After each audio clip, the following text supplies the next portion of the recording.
Hurmatli bizni kuzatuvchilar, blogerimiz Nasriddin ukamiz Kabirovning xonadonidamiz.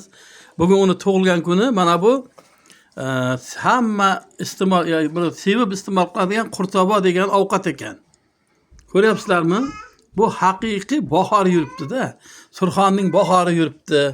Mana bu insonlar mana tabriklagani kelgan Zafar Bekjonov ukamiz.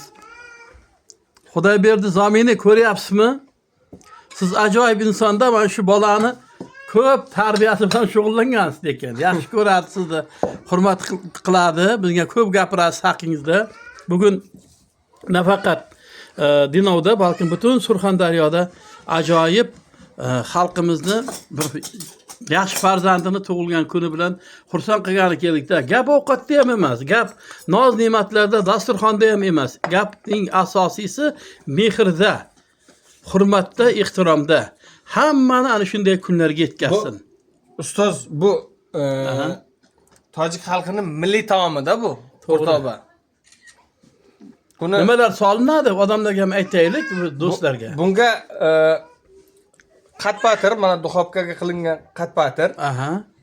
Keyin qatiqni ilitib, mana qatiqni birinchi nima qiladi-da, do'qalaydi-da, keyin mana ustiga olovga qizdiradi ozgina. Bay.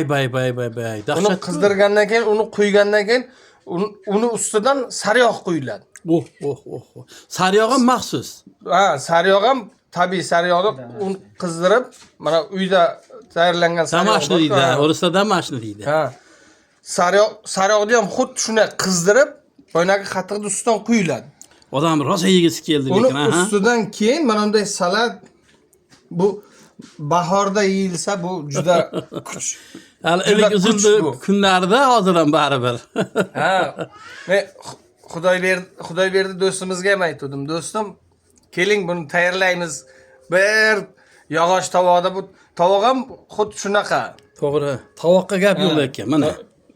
Tojik millatini milliylaridan bu. Milliyligidan bu.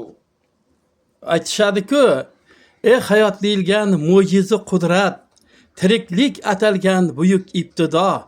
Men seni qarshingda tiz cho'kib aytay, meni do'stlarimdan qilmagul judo deb. Hammaga yaxshi kayfiyat tilaymiz. Hammani do'sti, yorlari, yaqinlari ko'p bo'lsin. Marhamat osh bo'lsin hamma qurtoboga. Ustoz boshlang.